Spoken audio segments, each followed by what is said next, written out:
the App Store's most popular free app isn't what you think it is. See also Snapchat's latest update changes the app in a fundamental way. It's called Sarahah, and in the past week, it's surged to the top of the App Store in regions like Australia, Ireland, the US, and the UK. Created by Saudi Arabian developer Zain Al-Abidin Tawfiq, the app is essentially a social network that lets you send and receive anonymous messages. Sarahah was built on the premise that people are more willing to be honest when the messages are anonymized, and it's become particularly popular in Arab-speaking regions and also among English-speaking teenagers. See also Snapchat is becoming the social network it never wanted to be. Development for the social network started back in November 2016, when it was still a simple website and didn't have an app. Its creator, who has a degree in computer science, wanted to get into app development when he came up with the idea. His original vision for Sarahah, which means frankness or honesty in Arabic, was to create a tool that would help employees provide unfiltered feedback to their employers. There's an issue in the workplace. People need to communicate frankly to the bosses, said Tawfiq, who works full-time as a business systems analyst at an oil company in Saudi Arabia.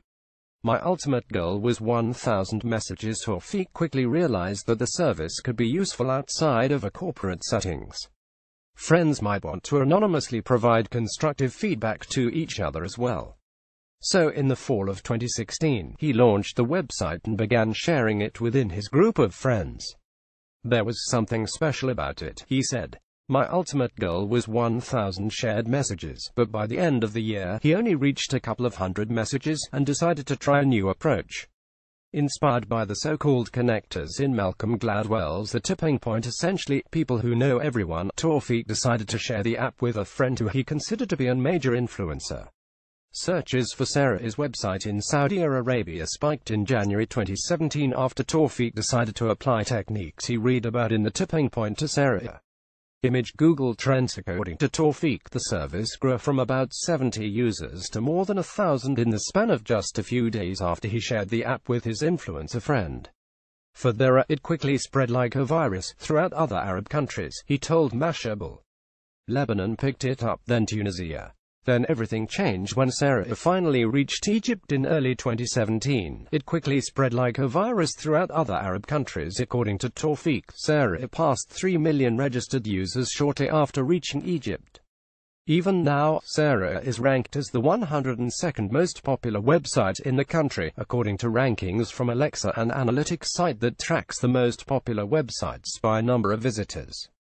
Google searches for Sarahah's website spiked in February 2017 as the app started to go viral in several Arab countries. Image Google Trends. Tawfiq still hadn't spent money on marketing for Sarahah either. But something about the anonymous messaging app was resonating with the Arab world. The society here were very connected with family and friends, and were very honest, Tawfiq told Mashable. We express our feelings frankly, we do it all the time. But, Tawfiq says, there can be social barriers that prevent people from speaking openly. Breaking barriers, that's what everybody wanted. There are barriers like age, sometimes it's the position. You can't go to someone who is a grandfather and tell them everything you think about them, he said. Breaking these barriers, that's what everybody wanted. Following Sarahah's success in Arab countries, Tawfiq decided to finally create an app version of the service. He hired a third-party company to help with the development, and Sarahah went live in the App Store June 13. It was the first time Sarahah was available in English, and the website received more than 2 million unique visitors a day for the first week. Shortly after it hit the App Store, people all around the world began to notice Sarahah. The app started to gain traction in Canada, too. Tawfiq thinks it was bolstered by Arab expatriates living in Canada, and soon, that helped garner the attention of other users in Western countries, including people in the US and Australia. The app then started spreading like wildfire among social media-addicted teens, who were posting links to the Sarahah profiles to Instagram stories requesting anonymous feedback. Then Snapchat rolled out a major update and changed everything. While teens were already swapping Sarahah messages on Instagram, Snapchat rolled out an update that let users post links to websites inside of snaps. It took only a few days before Sarahah reached a new level of popularity following the Snapchat update. Sarahah spiked high popularity immediately after Snapchat's update that added links to snaps. Image Sensor Tower. Snapchat launched its update on July 5. 3 days later, Sarah broke into the App Store's top 1,500 apps for the first time, according to analytics from Sensor Tower. 4 days later, it jumped to the 104 spot. 2 days after that, it was 17, and then, 3 days later, it reached 1, beating Snapchat, Facebook, Instagram and every other major social network in just a matter of days. Even at the time we published this article, the app remains in the number 1 spot in United States, Australia, Ireland, and Great Britain, according to data from Sensor Tower. It's also ranked 5 overall in Google's Play Store. According to Tawfiq, the app has more than 14 million registered users and is getting more than 20 million unique visitors a day. Between the app and website, you can leave messages for others without making your own account. Now, because HE's struggling to keep up with the technical demands of so many users, Tawfiq says he plans to leave his job at the oil company to focus on Sarah full-time. Tawfiq says he wants Sarah to be a positive place. The app has been criticized for enabling bullying. Image Sarah. Though the rise of Sarah can be mostly chalked up as a success story, critics have raised questions about whether the app's anonymity actually encourages bullying. Tawfiq told Mashable he adamantly wants the service to be a positive place, but it's hard to make the argument given some of the anonymity protections the app.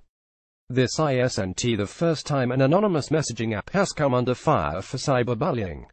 Other anonymous apps like Yik Yak, Secret, Whisper, and Ask.fm have all tried and failed to build social networks relying on anonymity.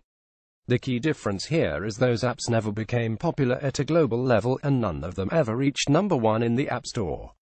Tawfiq notes that all social platforms face some version of these problems, and says he has been taking steps to minimize them, like filtering certain offensive words and allowing users to block people. "I really try my best to create an environment that's positive," he told Mashable. For now, HE's focused on trying to keep the app running for all the new users. There are bugs to fix and users to support and servers to upgrade. We can only hope Tawfiq finds the time to address the app's growing bullying problem in the near future.